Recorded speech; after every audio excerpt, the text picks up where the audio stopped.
Saludos y bendiciones del cielo para todos. Para mí es un verdadero privilegio estar con ustedes una vez más con el propósito de continuar estudiando esta serie de lecciones muy interesantes tituladas Los tres mensajes cósmicos, mejor conocido el mensaje de los tres ángeles. Ya vimos qué significado tiene o qué conexión tiene el sábado con el tiempo del fin y la invitación que se nos hace a adorar a aquel que hizo el cielo y la tierra. Y ahora vamos a ver qué tiene que ver una ciudad, dos mujeres y un cordero. Estos son los símbolos de esta semana que están llenas, una lección llena de simbolismos y llena de información pertinente para el tiempo en que vivimos. Pero antes de comenzar, de entrar de lleno a ver qué significado tiene todo esto, vamos a pedir la dirección del Espíritu Santo por medio de la oración. Oremos. Agradecido de ti estamos, Padre, por todos los cuidados de los cuales hemos sido beneficiarios, Señor, y agradecido porque todavía nosotros tenemos la oportunidad de estudiar la Biblia, tu palabra libremente, Señor. Gracias por la guía que tú nos has dejado para saber en qué etapa del mundo estamos viviendo, Señor. Gracias porque no estamos a merced de lo que va a pasar, sino que si estudiamos, Señor, si no podemos en tu mano, podemos tener ideas claras de qué está ocurriendo, Señor. Te pedimos la dirección del Espíritu Santo para que lo que hagamos y digamos en esta grabación, Señor, sea aprobado por ti y que si tenemos algunas dudas, Señor, sea aclarada por medio de la intervención del Espíritu Santo. Todo te lo pedimos en el nombre y por los méritos de Jesús. Amén. Como dijimos, vamos a ver una ciudad llamada Confusión. ¿Qué ciudad es esa llamada Confusión? Eso lo vamos a ver durante este estudio y ahí el versículo para memorizarlo encontramos en Apocalipsis 17:14 y dice, pelearán contra el Cordero, pero el Cordero los vencerá porque es Señor de señores y Rey de reyes y los que están con él son llamados, elegidos y fieles. Ya tenemos una idea de quién es el Cordero porque dice que es Señor de señores y Rey de reyes. En la Biblia, en la Apocalipsis, en Daniel, en la profecía, encontramos que Jesús es simbolizado por medio de un cordero que fue inmolado. ¿Y quiénes son los fieles? Vamos a permitir que sean nuestras oraciones, que seamos encontrados entre ellos, los que están se ponen de parte bajo el estandarte de Dios, son los fieles. Dice, el tema del gran conflicto se resume en Apocalipsis con el simbolismo de dos mujeres. Una está vestida de sol y la otra está sentada en una bestia escarlata. Una vestida de escarlata, perdón, está sentada sobre una bestia y está vestida de escarlata. Es sorprendente el símbolo de una mujer vestida de sol. Es la deslumbrante gloria de Cristo. O sea, Cristo es el sol de justicia, ella está vestida de sol, es la gloria de Dios. O sea, es una mujer cubierta por la gloria de Dios. Ella es fiel a su verdadero amor. Ella no se contamina con la corrupción de doctrinas falsas. Eso es lo que quiere decir. A lo largo de la Biblia, una mujer pura simboliza la novia de Jesús o la esposa de Jesús o la iglesia verdadera. Eso lo encontramos en Efesios 5:22-35 y Oseas 2:20. Dice, como mujer hermosa y delicada, comparé a la hija de Sión. El profeta utiliza expresiones hija de Sión, una mujer fiel, para describir al pueblo de Dios. Eso es muy interesante. Mientras que por el otro lado, en contraste, la Biblia compara la apostasía con la prostitución, el adulterio. Eso lo veo en Santiago 4:4 y Ezequiel lamenta al hablar de la rebelión y de la infidelidad de Israel. Eres una esposa adúltera, le dice, que recibe extraño en lugar de su propio marido, Ezequiel 16:32. En la lección de esta semana estudiaremos estas dos mujeres y exploraremos con profundidad el conflicto entre la verdad y el error, porque el conflicto es entre la verdad y el error. Es el mismo conflicto que comenzó allá con Lucifer, cuando Lucifer eh, quiso tomar el lugar de Dios, o sea, Lucifer, eh, vamos a decir, apostató contra Dios. Es lo mismo que va a pasar en el tiempo de Figo, que está pasando. Eso es lo que vamos a ver, ese conflicto que sigue a través de los siglos y que cuando Adán y Eva abrieron la puerta para que eh, Satanás fuera el príncipe de este mundo, pues el escenario principal de ese conflicto se convirtió en la tierra. O sea, la tierra se convirtió en el escenario principal de ese conflicto. Aquí vemos en la lección del domingo dos sistemas opuestos y en Apocalipsis 12:17 y 17:14, aquí dice, ¿cómo se describe la iglesia de Dios y cuál es la reacción de Satanás frente a ella? En Apocalipsis 12:17 dice que es una mujer y que Satanás la ataca. Vamos a ver Apocalipsis 12:17. Apocalipsis 12:17 nos dice. Me dan un momentito en lo que busco aquí. Apocalipsis 12:17 dice, entonces el dragón Satanás es simbolizado como un dragón, se llenó de ira contra la mujer, la iglesia, y se fue a hacer guerra contra el resto de los descendientes de la mujer. O sea, la mujer da luz a un niño y de la descendencia de esa mujer, o sea, de ese niño sale una descendencia y el dragón está haciendo guerra contra esa descendencia y le da una característica que tiene la descendencia de la mujer. Dice, guardan los mandamientos de Dios y tienen el testimonio de Jesucristo. O sea, esas personas reflejan, dijimos que los mandamientos de Dios no son otra cosa que el carácter de Jesús o de Dios, y esa gente reflejan el carácter de Dios y guardan y tienen el testimonio de Jesucristo. La reacción fue que hizo Satanás contra ella, que la atacó, o sea, atacó a esa mujer. A lo largo de los siglos, Dios siempre ha tenido un pueblo fiel, siempre ha tenido un remanente. Si ustedes ven desde la historia de Adán y Eva, el remanente de Adán y Eva fue la descendencia de Set. Y así después o sea, a través de los siglos, cuando Jesús, el pueblo de Israel, rechazó al Mesías, fueron los apóstoles o la iglesia apostólica. Y así a través de los siglos siempre ha habido un residuo, un remanente. Y siempre tienen esa característica, guardan los mandamientos de Dios. Y otra parte también se describe como llamados y elegidos y fieles. Esto está en Apocalipsis 17:14. En Apocalipsis 14:8 hay un solemne llamado que hace un ángel y vamos a ver ahora lo que significa confusión, que es el título de la lección, una ciudad llamada confusión. Yo sé que muchos de ustedes saben lo que es la ciudad llamada confusión, pero para beneficio de los que no lo saben, vamos a ver qué es esa ciudad llamada confusión. Y eso lo encontramos en Apocalipsis 14:8. Otro ángel le siguió diciendo, ha caído Babilonia. Babilonia significa confusión. Y aquí dice la razón, por qué el ángel está invitando a, alguien, a un pueblo, a que salgan de Babilonia. Dice, ha caído, o sea, no es que salgan, sino que cayó, terminó.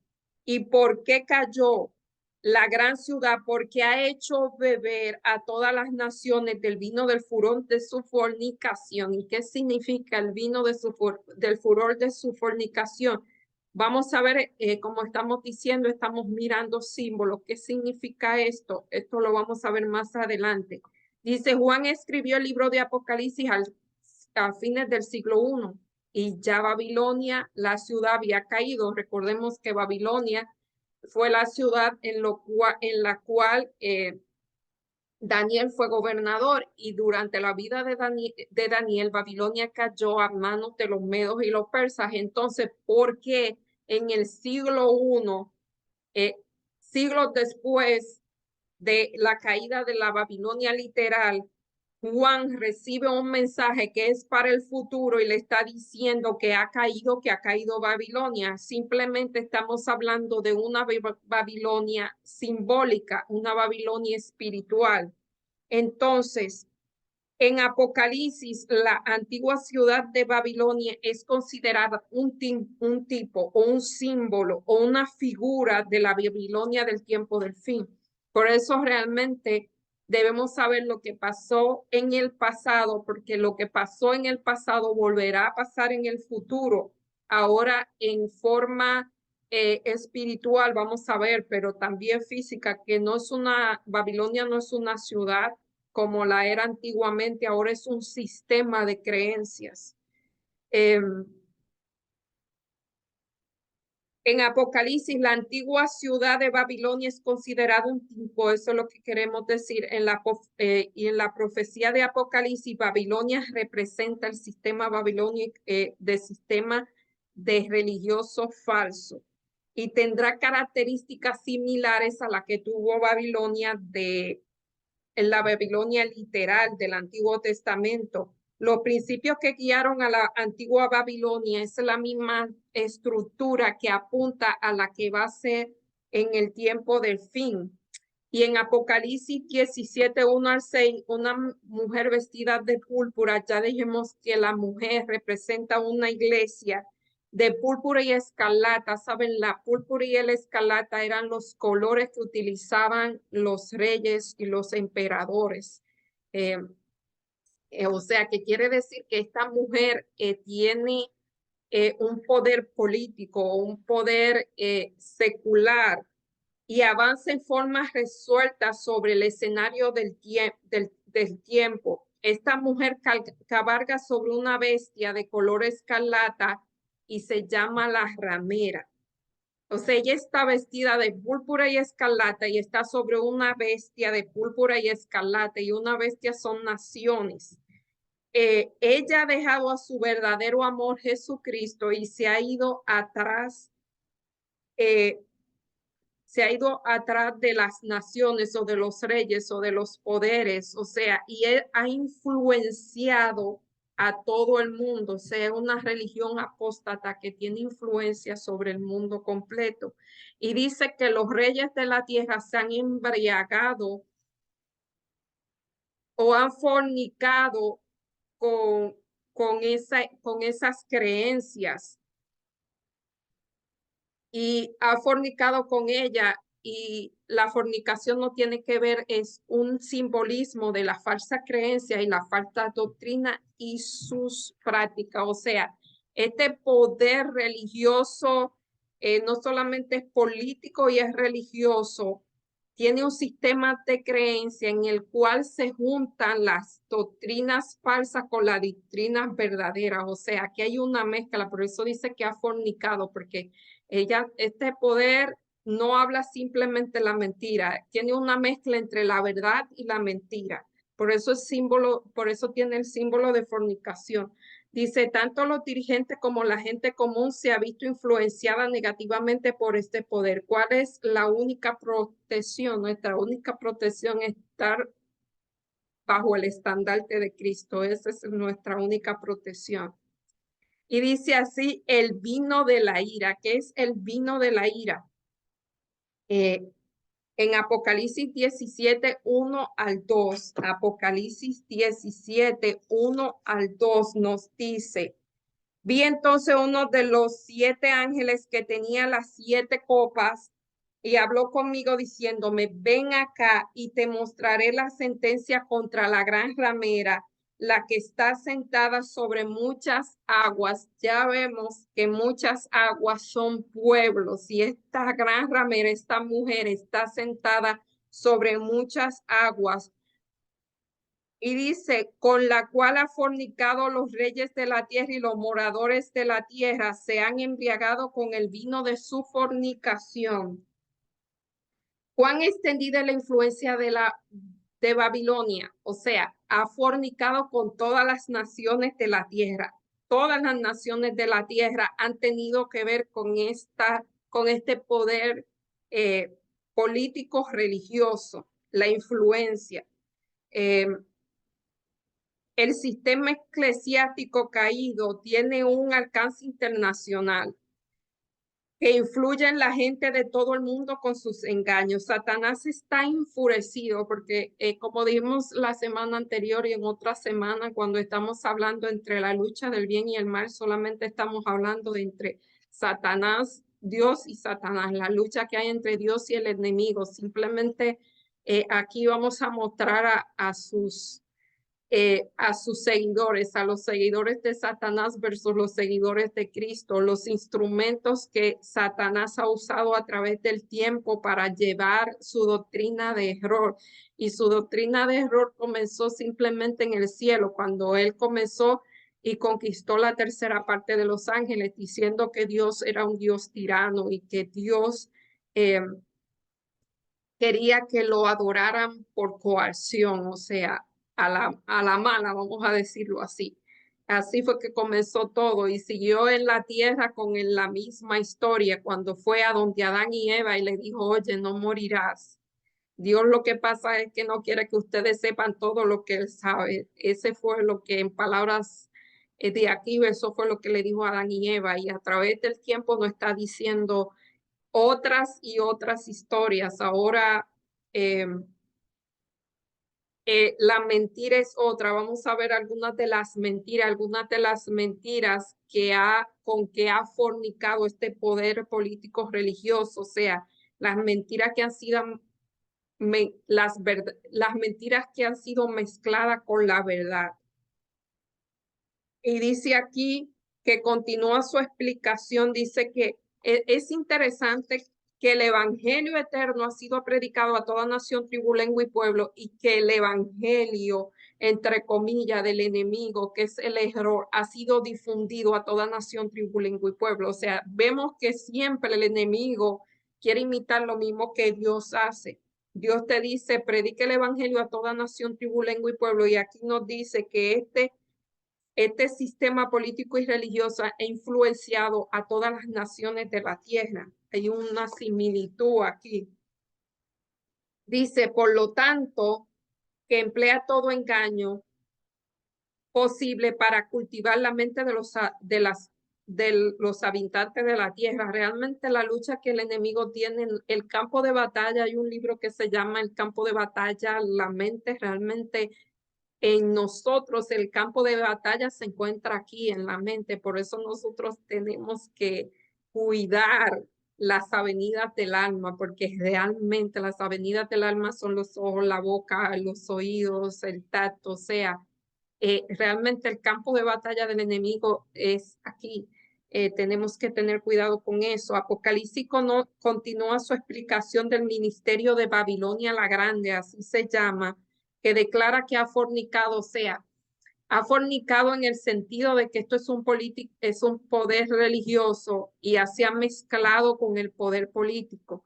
El sistema eclesiástico caído es una unión con el Estado, o sea, la religión con el Estado. Muchos de nosotros podíamos a simple vista, podríamos creer que cuando el Estado favorece al poder religioso, o sea, al poder estatal favorece al poder religioso es bueno y realmente nunca ha sido bueno, porque realmente cuando el poder estatal y el poder religioso se unen, favorece por lo menos a una religión, no favorece a todas y por lo general a la que favorece es la que está equivocada. Y Dios es un Dios de libre albedrío. Él no quiere que nosotros le sirvamos por coacción. Él no quiere que le sirvamos porque hay una ley del Estado que obliga a la persona a adorar. Eso nunca ha sido lo que Dios quiere que hagamos. Y cuando ocurre una combinación entre el Estado y el poder religioso, se crean leyes que favorecen ciertas religiones, no todas. Dice, el sistema de la iglesia verdadera, la iglesia está unida con Jesucristo. La iglesia caída mira a los líderes políticos de la tierra en busca de poder. O sea, la iglesia quiere que el poder estatal, que el Estado le dé el poder a ella para hacer lo que ella quiere. Y eso ya ocurrió hace mucho tiempo. Dice, en lugar de sacar su fuerza de Jesús, quiere hacerlo por la fuerza. Con su verdadera cabeza, ella mira el Estado y busca apoyo. Por eso dice que ha fornicado, se ha ido, ha dejado a Jesús y ha ido a buscar el poder en el Estado.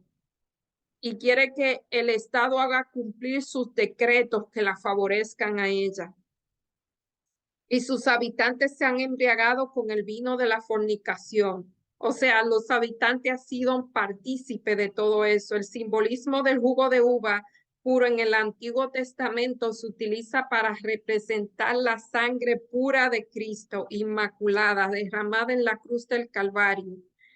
Pero esta copa del nuevo pacto, así lo dice, esta es la copa de mi nuevo pacto, el cual el vino nuevo del evangelio se distorsiona. Eso lo encontramos en Mateo 26, 27 al 29. Las enseñanzas de la palabra de Dios se sustituyen por las enseñanzas de autoridades religiosas humanas y se convierten en el vino de Babilonia. O sea, que esas enseñanzas de que la sangre de Jesús es la que nos salva y nos liberta han sido distorsionadas, y hay un evangelio que quita el poder de la sangre de Cristo y se la da a alguien más. Y eso es lo que vamos a ver. Fíjate que Dios llama a su pueblo a salir de ese sistema de creencias erradas, porque ahora es un poder, ahora no es una ciudad literal, no fue como ejemplo, uno de los primeros encuentros que vemos, uno de los primeros llamados que vemos a salir de Babilonia fue cuando Dios llamó a Abraham a salir de Ur de los Caldeos. Babilonia comienza con Babel, de ahí es que comienza Babilonia. Babel más adelante es Ur de los Caldeos y Dios le dice a Abraham, sal a su pueblo, y de ahí salió el pueblo de Israel. Y ahora, más adelante, ahora no está diciendo a nosotros, el pueblo de Dios, sal de ese sistema de creencias. Ahora no estamos saliendo de un lugar, sino estamos saliendo de un sistema de creencias. Estamos siendo llamados a dejar ese sistema de creencias atrás y creer en lo verdadero. Y para creer en lo verdadero, nosotros tenemos que saber cuál es lo verdadero. Así que por eso es que tenemos que estudiar la palabra de Dios para saber cuál es lo verdadero, porque la verdad y la mentira, el enemigo es muy sutil y sabe mezclar muy bien la verdad con la mentira. Dice, sin embargo, llegará el tiempo en que Dios lo llamará a salir del sistema corrupto y malvado que está a punto de caer debido a su naturaleza. O sea, es habitación de demonios y albergue de toda ave sucia, aborrecible. O sea, de todo tipo de creencias. Y lo estamos mirando ahora, todas las creencias que están saliendo una contra Dios. O sea, el enemigo no le importa que tú crees en Dios o que dejes de creer. Mientras no crea en la verdad, estás contra él. Así que usted ven una serie de doctrinas, una serie de mensajes, como es la evolución, como es la inmortalidad del alma, como es el cambio del sábado al domingo, como es el querer unir el poder religioso con el poder estatal. Todo esas son las creencias falsas que dice así, que son albergue de toda ave sucia y aborrecible. Todo eso. Después vamos a ver otra cosa que también ocurrirá, no me quiero adelantar. Dice, en la parte del martes, un misterio, la Gran Babilonia. ¿Cuál es el misterio de la Gran Babilonia? Apocalipsis 14, 17, 4 al 6 nos dice, la mujer estaba vestida de púrpura, escarlata y adorada de oro. O sea, vemos que es una mujer, mientras la mujer que representa la iglesia verdadera es una mujer pura, que es una mujer sencilla. Esta persona sencilla y pura, delicada, esta mujer es una mujer muy extravagante. Dice que, o sea, vestida de colores escandalosos. No quiero decir que rojo sea malo, pero en esto, para estos fines de estos símbolos, pues tienen unas repercusiones. Dice que tiene piedras preciosas y perlas y tenía en su mano un cáliz que es lleno de abominaciones y inmundicias, y está embriagada y embriaga a todas las naciones, y en su frente tiene un nombre escrito que dice Babilonia la Grande, la madre de todas las rameras y de todas las abominaciones de la tierra. Y el 6 dice, y vi a la mujer ebria, esto es muy triste, de la sangre de los santos y de la sangre de los mártires de Jesús, y cuando lo vi quedé asombrado con gran asombro. Vemos esta característica, vemos que esta mujer es suntuosa, realmente no es sencilla, tiene perlas, o sea, tiene joyas, es muy llamativa y tiene un nombre, madre de todas las rameras. O sea, eso quiere decir que tienen hijas. Al igual que la mujer que representa a la iglesia tiene una descendencia, esta mujer también tiene una descendencia. Y si esta mujer es una iglesia, las descendencias son iglesias también.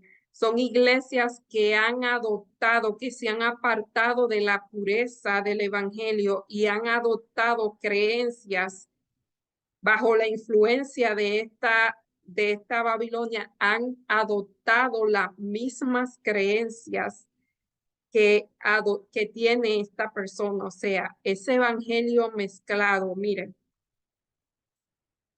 La historia es muy interesante. La iglesia apostólica surgió después de la muerte de Jesús con los 11 apóstoles, luego se le agregó, bueno, fueron 12, cogieron uno, luego se le agregó Pablo. Fue una iglesia muy sufrida, fue una iglesia muy fiel, es más, una parte de ella es llamada Filadelfia. Fue una iglesia que sufrió la persecución. Si leemos los evangelios, los apóstoles sufrieron persecución, sufrieron martirio, la gente, los creyentes de ese tiempo sufrieron persecución, martirio. Se dice que los cristianos eran llevados al gran coliseo romano, donde eran devorados por los leones mientras la gente aplaudía y celebraba eso. Y la sangre de estos mártires dicen que era como semilla que regaba, porque al ver se me ponen los pelos de punta, es algo muy, muy, muy conmovedor, porque dice que al ver la fidelidad, en lo fiel de esta gente, dice que la sangre de ellos era como semilla y la gente venía y se convertía al evangelio. O sea, era un testimonio poderoso. Ellos predicaban el evangelio con el testimonio. Hay hasta poemas de eso, donde dice que una hija de un gran gobernador murió. Para mí esto es muy emocionante. Murió, y dice que eso sucedió hasta el siglo III de nuestra era. O sea, duró ese evangelio puro, duró hasta por 3 siglos, hasta que vino Constantino el Grande y se convirtió al evangelio. Él aceptó el evangelio. Pero Constantino tenía un problema.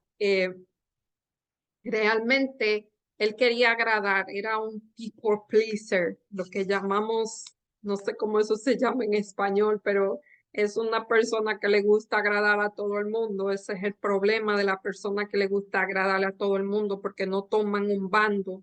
Este hombre no tomó un bando, él se convirtió al evangelio. Supuestamente Dios se le apareció en la cruz y no recuerdo bien un testimonio, pero fue algo bien interesante, y él se convierte, pero él quería agradar a los paganos, y para agradar a los paganos comenzó a entrar a la nueva religión que era pura, era sin mancha, comenzó a entrar elementos paganos. Uno de los elementos paganos que comenzó a entrar fue la adoración a imágenes. Hasta ahora la iglesia primitiva no apostólica no adoraba imágenes, pero como los paganos adoraban imágenes y que están ahí los dioses griegos y los dioses romanos eran representados con imágenes, entonces esas imágenes se le pusieron nombres cristianos y ahí apareció la Virgen María y todos los santos representados con imágenes supuestamente para que la persona pudiera ver y comenzaron a adorar imágenes. O sea, el evangelio puro fue adulterado. Otro de los cambios que hubo fue que los cristianos primitivos adoraban a Dios el sábado en el día que Dios había mandado. Entonces, mientras los paganos adoraban a sus deidades el domingo, al dios sol, el domingo, Sunday, día del sol, entonces lo que hizo Constantino para mantener a todo el mundo contento, hizo el cristianismo la religión del imperio, pero le puso esos elementos, la adoración de las imágenes y cambió el sábado por el domingo. Y al verse libre, es interesante, pero los cristianos al verse tan libre, pues su fe menguó y la iglesia eh, o sea, ya no había persecución, ya es interesante, pero no había persecución. En vez de fortalecer la fe, lo que hizo que fue que la fe se debilitó, aunque siempre hubieron un remanente, ese remanente comenzó a ser perseguido otra vez. Así que la persecución nunca terminó. Por eso dice que la mujer ebria de la sangre de los santos y de los mártires, eso continuó por la Edad Media y eso va a volver a seguir. Así que eso es lo que pasó.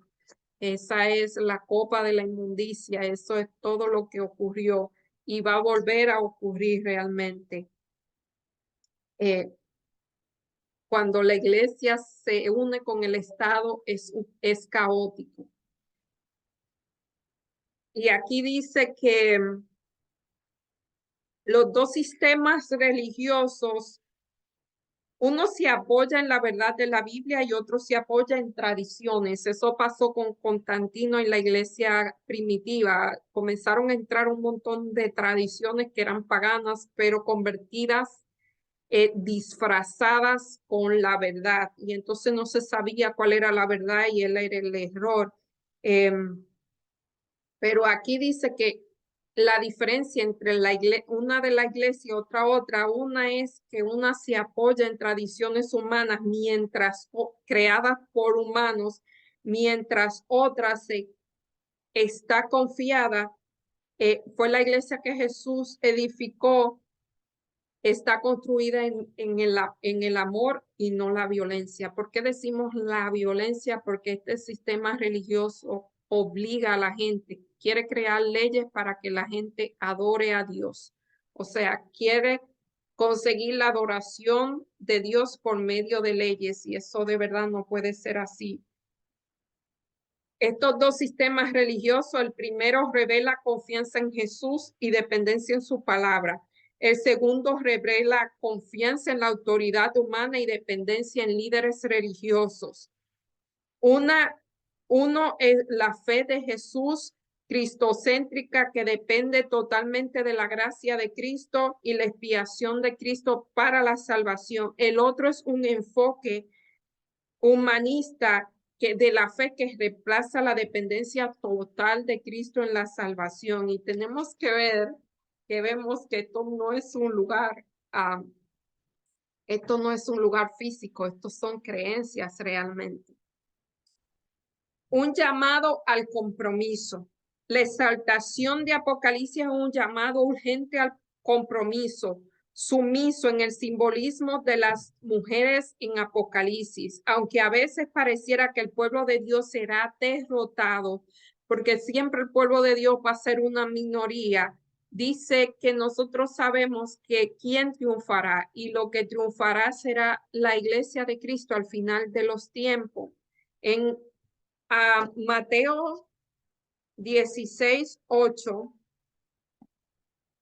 Mateo 16:8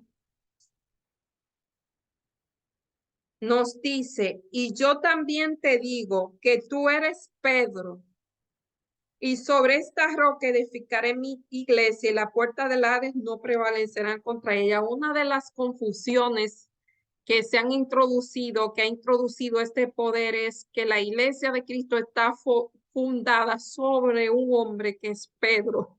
Y escogen este versículo para decir aquí que dice, tú eres Pedro, que significa roca o realmente significa piedrita.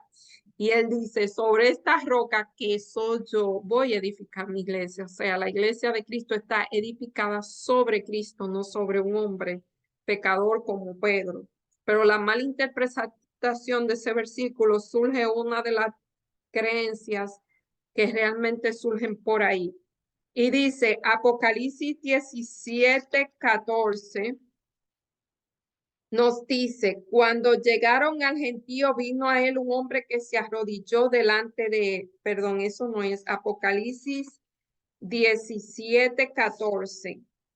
Nos dice, pelearán contra el Cordero y el Cordero los vencerá, porque Él es el Señor de señores y Rey de reyes, y los que están con Él son llamados, elegidos y fieles. O sea, ese fue el versículo para memorizar. ¿Quién peleará contra el Cordero? Todo ese sistema de creencia falsa. O sea, el enemigo usando todos esos instrumentos, todas las naciones, los reyes de la tierra y todo ese sistema de creencias falsas van a pelear contra el Cordero, pero el Cordero vencerá. Y los fieles y elegidos que están bajo su mando, dice, Cristo es el fundamento sólido sobre el cual se constituye la iglesia. Esta iglesia se basa en la enseñanza de su palabra y el Espíritu quien lo guía. Al contrario, Babilonia, como hemos visto, se cementa en enseñanzas, en tradiciones del hombre. Y como mencioné, ya vemos cómo comenzó ese sistema. Comenzó con Constantino y esa mezcla de la verdad con el error para tratar de complacer a todo el mundo. Realmente no se puede complacer a todo el mundo. Nosotros tenemos que ya ir aprendiendo a que realmente tenemos que tomar partido y irnos por el lado de la verdad o por la verdad o por la mentira. No se puede estar en ambos bandos. Eso no, nunca ha traído buenos resultados. Dice, cuando el líder religioso que constituye la voluntad revelada de Dios en la escritura por opiniones o por tradiciones humanas, prefiere la última por encima de la Biblia, básicamente está fomentando la confusión babilónica. O sea, cualquier líder, no importa de dónde sea, que prefiera las tradiciones humanas por encima del fundamento de la Biblia, está fomentando la confusión babilónica. ¿Y cuál es el fundamento de la Biblia? Por eso nosotros debemos estar claros y saber cuáles son nuestros fundamentos para saber distinguir entre la verdad y el error. En los días de la antigua Babilonia, la iglesia y el Estado eran una misma. Era misma una cosa. Cuando el rey Nabucodonosor se centraba en el trono real de su templo, supuestamente hablaba en nombre de los dioses. Y así era el rey, el emperador de Egipto era así. El faraón de Egipto era así. Babilonia era así. Todos esos reyes hablaban la voz de Dios. Decían que la voz de esos reyes era la voz de los dioses. Y dice que cuando él creaba un decreto como lo creó en el tiempo de Daniel, eh, para que todo el mundo adorara la imagen, recuerdan que él mandó a hacer una estatua y hizo un decreto para que todo el mundo lo adorara. Eso va a volver a suceder.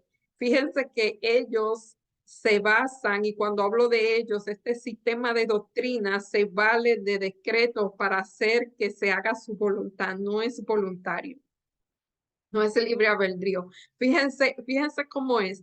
Dios respeta el libre albedrío cuando Él podría decir, oye, hagan lo que yo diga porque después de todo está haciendo lo que es bueno. Versus el otro opuesto, que detrás de todo esto está el enemigo. ¿Qué hace? Hace leyes para obligar a las personas a que hagan su voluntad. Siempre tengan ese dato en cuenta porque eso va a volver a suceder para que ustedes puedan distinguir cuál es el lado de Dios y cuál es el lado del enemigo. Cómo Jesús persuade a su gente por medio de la libertad y el amor versus el enemigo que quiere obligar a la gente a que hagan su voluntad por medio de leyes. Eso es uno de los requisitos que usted tiene que ver para saber diferenciar cuál poder está de parte de Dios y cuál poder está de parte del enemigo. O sea, lo mismo que pasó con los 3 amigos de Daniel, lo mismo que pasó con Daniel cuando entró al pozo, eso va a volver a pasar. Eso ha seguido pasando a través de la historia. Aquí hay una encíclica.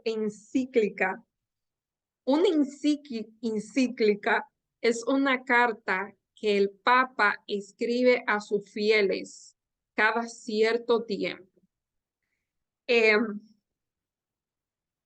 La penúltima me parece que era... perdón, a mirar el nombre está en latín, así que, pero es una encíclica muy popular que está rondando por ahí porque habla de mantener nuestra madre, que es la tierra. Es muy persuasiva, muy persuasiva. Eso es una encíclica, es una carta que el Papa escribe a todo el mundo, pero a sus feligreses mayormente. Pero esta encíclica es mucho más antigua. Data del año 1894, imagínense, el Papa León XIII declaró: sostenemos sobre esta tierra el lugar de Dios. El Ferraris, diccionario eclesiástico Ferrari, añade: el Papa es tan gran dignidad y tan gran exaltado que no es un mero hombre. Eso fue una encíclica que fue escrita por León XIII en el 1894. Sino como si fuera Dios el vicario de Cristo.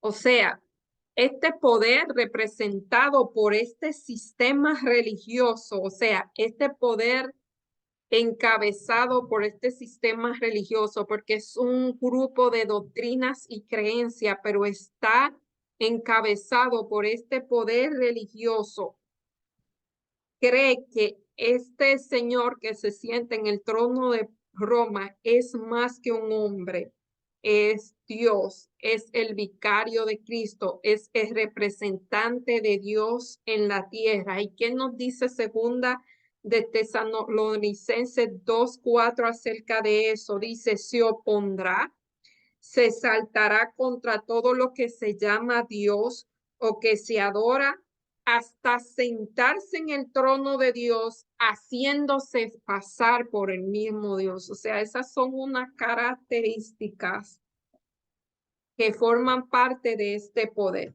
Cuando usted ve a alguien que se hace pasar por Dios, aléjese de eso. Realmente solamente Dios es Dios. Dios no le comparte su poder con nadie. Recuerden que eso fue lo que pasó allá con Lucifer. Lucifer quiso el lugar de Dios y se rebeló contra Dios. Ahora este poder dice ser que tiene el mismo poder de Dios. ¿No le suena familiar? ¿No le suena lo mismo? Es porque el que trae detrás de todo eso es el mismo que se rebeló contra Dios en el cielo. Y eso es siempre lo que ha querido el enemigo: sentarse, tener el lugar de Dios. Ese es otro de los requisitos. Usa las leyes para coartar a las personas, para obligar a las personas a que lo obedezcan. Segundo, se hace pasar por Dios. Esas son características que ustedes tienen que ver y entonces van a descubrir quién es este poder. Y esas leyes la quiere firmar, o sea, esas leyes la quiere creer usando el poder estatal. Así que vemos otra de las características. Dice Babilonia, el centro de la idolatría. Esta es otra pista, ya hemos estado dando pista para identificar claramente el ministerio de Babilonia la Grande. Ya dijimos que se hace pasar por Dios. Primero, antes que se hace pasar por Dios, busca el apoyo estatal para crear leyes que obliguen a las personas, que coarten a las personas a hacer su voluntad. Ya vimos a Constantino, vimos que mezcla la verdad con el error. Y ahí vimos a Constantino también, que hizo unas mezcolanzas ahí para complacer a todos los grupos. Saben, ya no es hora de complacer a todos los grupos, ya es hora de realmente de tomar bandos. Y dice aquí que otra pista es la idolatría. Esto es un poder idolátrico. Y en Jeremías 50, 33 al 38 nos dice, yo voy a leer, va a decir lo mismo, lean en su casa Jeremías 50, 33 y 33 al 38. Yo voy a leer Jeremías 51, 17 y 47 para que ustedes vean lo que dice aquí. Todo hombre se ha infatuado. Infatuación es lo que nosotros llamamos el amor sentimental, el amor que no es real, es infatuación. Y no tiene ciencia, se avergüenza a todo artífice de su escultura porque mentira es su ídolo y no tiene espíritu. Aquí estamos hablando de la idolatría. Y en Jeremías 51, 47 dice, por tanto aquí que viene el día en que yo destruiré todo ídolo de Babilonia y toda su tierra será avergonzada y todos sus muertos caerán en medio de ella. O sea, Jeremías está profetizando contra la Babilonia literal. Pero esto mismo, esta misma característica, la Babilonia literal era idólatra, hacía ídolos, tenía un montón de dioses y adorabas a esos ídolos. La Babilonia espiritual tiene esa misma característica, adora ídolos. ¿Sabes? Yo fui a un lugar aquí en Tennessee, es una réplica del Partenón en Grecia, y yo estaba con un guía turístico y cuando entramos al salón principal había una estatua gigantesca, yo no sé cuántos metros tenía aquello, pero aquello era gigante, era como un edificio de 2 pisos, eh, todo así de color oro, aquello no era oro, pero era una estatua de la diosa Diana y cuando yo entré ahí, yo abrí los ojos como que me asombré y el guía me dijo, eso es lo que quiere el escultor, esa es la impresión que quiere el escultor de la persona que vean esa estatua. Lo que él no sabía, que fue que mi mente se trasladó allá al pasado, cuando la gente realmente, esa estatua era real y era de oro y el tamaño de aquello era impresionante.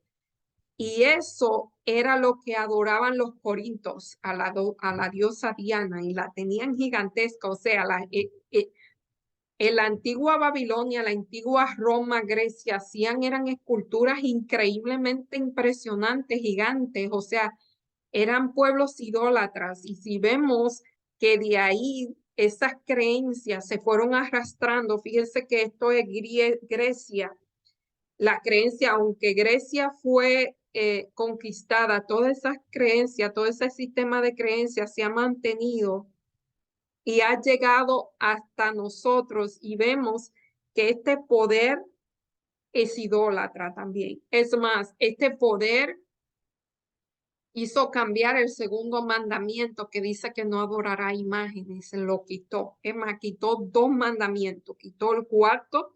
Si usted ve en ciertas Biblias no dice, acuérdate del día de reposo para santificarlo. En su lugar dice santificar la fiesta. Y el segundo mandamiento, que no te harás imagen ni ninguna semejanza de cosa que está arriba en el cielo ni abajo en la tierra, porque yo soy tu Dios que te sacó de la tierra de Egipto y que los sacaron de ahí también. No está. Así que este poder ha cambiado los tiempos y la ley. Ha querido cambiar la ley. Ha cambiado el sábado por el domingo y ha cambiado el segundo mandamiento de no adorar a las imágenes. Y si usted identifica ese poder, quién hizo eso, ya usted sabe de quién yo estoy hablando. Pero mejor investiguen, aunque yo creo que acabamos de decir ahorita de qué se trataba. Dice aquí que con el saqueo o la destrucción de ídolos se consideraba que se perdía la protección. O sea, estos pueblos Babilonia pensaban que su protección era esos ídolos y si los sacaban y se los llevaban, pues ese pueblo perdía esa protección. Dice que el príncipe caldeo Marduk Aplaidina II huyó a los pantanos del sur de Mesopotamia con la estatua de los dioses de Babilonia para salvarlos de los ejércitos de Sennacherib de Asiria. O sea, ellos tenían que salvar a sus dioses. Los profetas bíblicos contrastaban la adoración de esta imagen exhibida con el creador de Dios. O sea, el antiguo pueblo de Israel contrastaba contra todos esos pueblos porque ellos no tenían una imagen. Ellos no tenían a nadie, ellos simplemente tenían a un Dios que era invisible, al Dios invisible. En Éxodo 24 al 6, ahí vemos el mandamiento de no adorar imágenes. ¿Qué enseña esto sobre la idolatría? Está claramente prohibida por la Biblia, solamente que en algunas versiones de la Biblia ese mandamiento no está. El uso de imágenes como objeto de adoración o la llama veneración es una violación al segundo mandamiento. Ya vimos cómo en el cristianismo entró la adoración imagen. Fue una idea del Constantino. Fue la mezcla de la verdad con el error. Fue esa copa llena de inmundicia y de error. Fue esa confusión que hubo. Él, para mantener, para unir al pueblo, cuando hay unión humana, cuando el humano quiere unir, solamente el Espíritu Santo une a los seres humanos. Cuando el humano intenta unir al pueblo, hace ese tipo de cosas. Quiere agradar a las personas y hace ese tipo de barbaridades que ocurrió en el siglo III de nuestra era.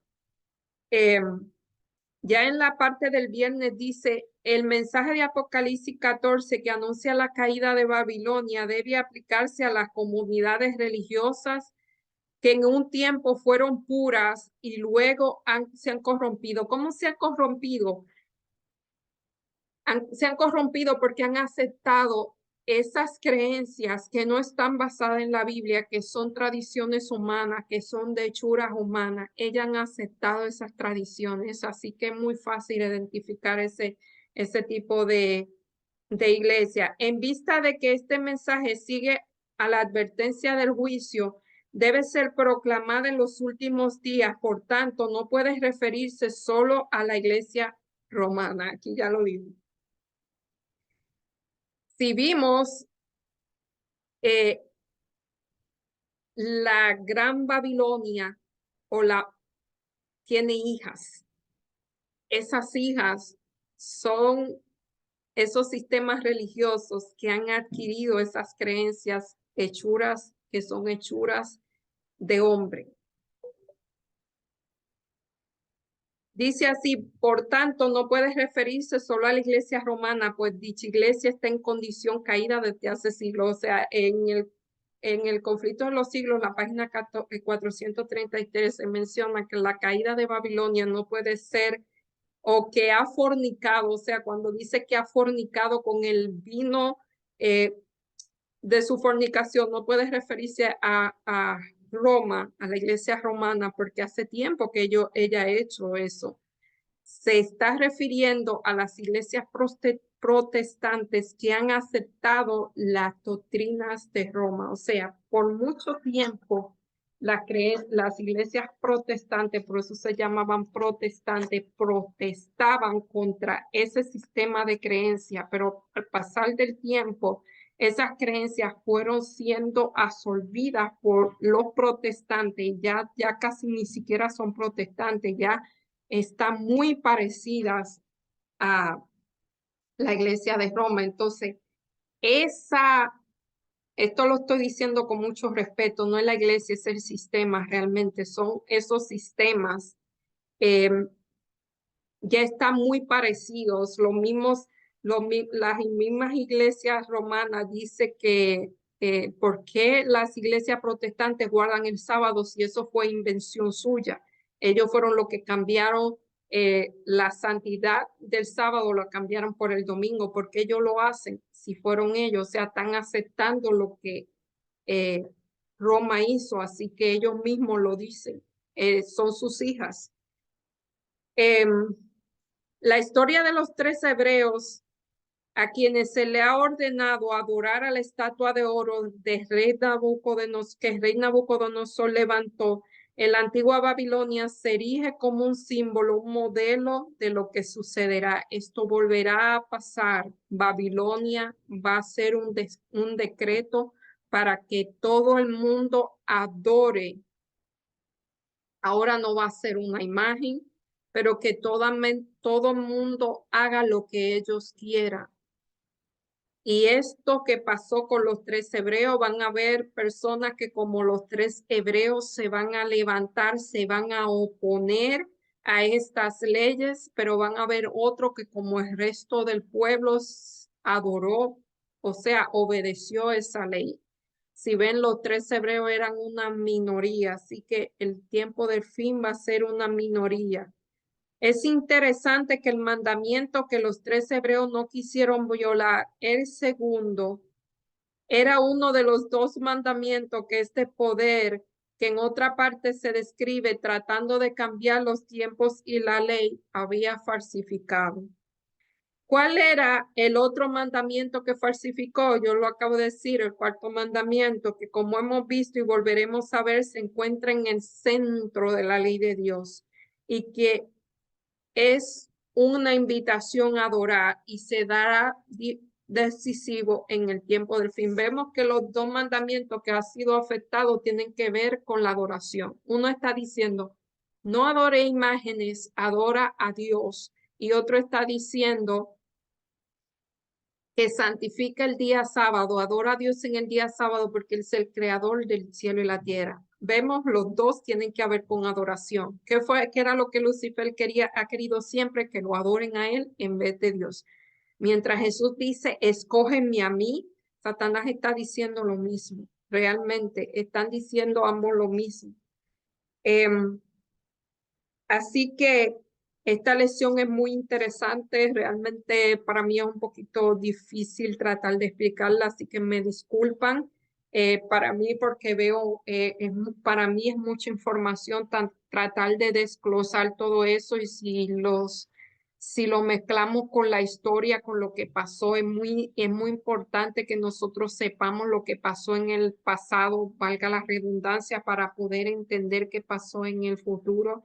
Y como hemos dicho en lecciones anteriores, realmente lo único que nos garantiza que si estamos vivos para ese tiempo poder pasar es obedecer a Dios como lo hicieron los 3 amigos de Daniel y como lo hizo el mismo Daniel, es nuestra relación con Dios. Daniel y sus amigos estaban estrechamente relacionados con Dios. Quiero decirle un dato que Dios puso a Daniel y a sus amigos en pruebas, vamos a decir que eran pequeñas. Primero fueron probados con la alimentación. No quiero decir que esa sea nuestro talón de Aquiles, pero vemos que primero ellos tuvieron que decidir comer o de la mesa del rey o alimentos sencillos.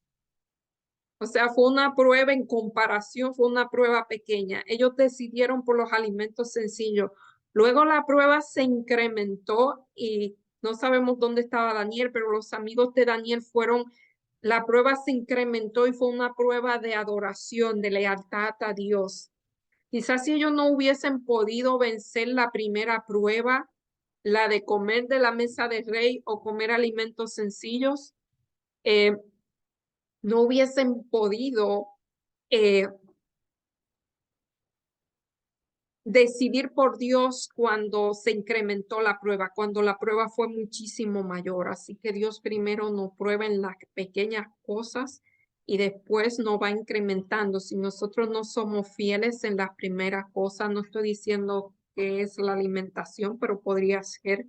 Si no somos, eh, después de todo, Adán y Eva cayeron fue por una manzana, aunque era una prueba de lealtad, pero vemos lo fuerte que puede ser esa prueba.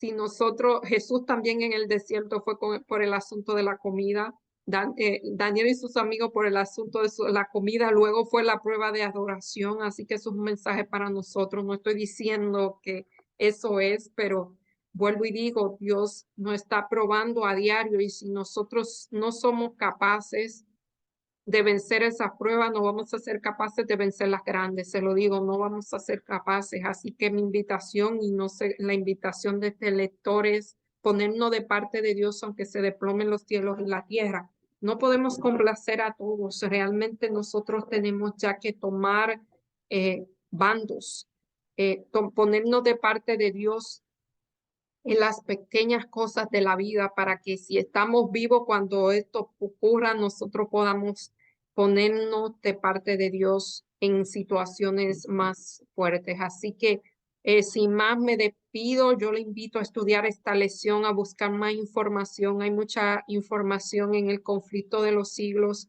Hay capítulos sobre esto de salir de ella, pueblo mío, salir de Babilonia, búsquenla. Busquen toda la información que sea, nútrase de este mensaje si no lo han conocido antes, si no lo han escuchado. Si lo han escuchado, siempre repásenlo. Son mensajes bastante complejos, bastante fuertes y debemos aprenderlo y analizarlo a la luz de lo que está pasando en nuestro tiempo, porque ya muchas cosas de lo que se ven aquí, de lo que se habló aquí, ya eso está pasando. Así que sin más me despido, pero antes vamos a tener una oración. Oremos. Señor, sabemos que los tiempos que estamos viviendo son muy difíciles. Necesitamos de tu fortaleza. Sabemos, Señor, nos declaramos impotentes, Señor. Sabemos que sin ti no podemos soportar lo que vendrá. Si estamos vivos para ese tiempo, no lo vamos a poder soportar, pero tú has dejado a través de tus palabras el ejemplo de personas que han sido fieles a ti, como fueron los 3 hebreos, como fue Daniel, Señor, que se pusieron de parte de ti, sin importar que eso lo llevara a la muerte. Señor, ayúdanos a vencer las cosas pequeñas de la vida, Señor, a aferrarnos a ti, sobre todo a dejar la autosuficiencia, Señor, a depender enteramente de ti. Señor, ayúdanos a tener paciencia, Señor. Es difícil, la paciencia es un atributo que solamente tú lo das. Ayúdanos, Señor, a pedirla y a tenerla. Ayúdanos, Señor, a tener no solo ese atributo, sino todos los atributos que tú pides de nosotros, a tener un carácter semejante al tuyo, a ser como Daniel, a ser como los 3 hebreos, Señor, a ser como todas esas personas que dieron su vida por ti, Señor, en los coliseos romanos, en las hogueras, Señor, en todos esos métodos de tortura, Señor, y ellos cantaban mientras daban su vida por ti, Señor. Eso no es nada fácil, pero con el Espíritu Santo, Señor, si nos toca pasar por esas situaciones, podemos hacerlo. Bendice a cada persona que va a ver este video, Señor, ayuda a que este mensaje sea uno de esperanza y no de miedo, no de temor, y que si están pasando por cualquier situación que estén pasando, Señor, que ellos puedan verte a ti como el suplidor de todas tus necesidades. Todo te lo pedimos en el nombre y por los méritos de Jesús. Amén. Bye y hasta la próxima semana, si Dios lo permite.